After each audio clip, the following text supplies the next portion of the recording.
Friends, Andrew here. Welcome back to Joe Tutorial. And in this video, I'm going to show you how to unfollow someone on Pinterest. Now, there's kind of two ways how to go about this. So if you're on your homepage or wherever, you can click your profile on the upper right hand side. And the simplest way how to unfollow someone is by clicking your profile and then click your following. You will see once you click your following on the upper right hand side here that you can see your following list. And you can unfollow someone from here. So let's say I don't want to follow this person, click and unfollow, and that's it. Once I click away from here, you will realize that I no longer have the same amount and I unfollow that person.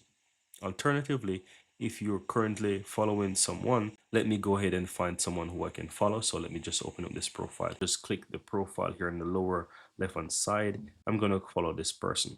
Alternatively, as you see, if you come across a pin where you realize that, hey, I might be following this person, or you click on their profile and you realize that you're following this person, you can always click and unfollow from the page as well. And that's it. Very easy and very simple.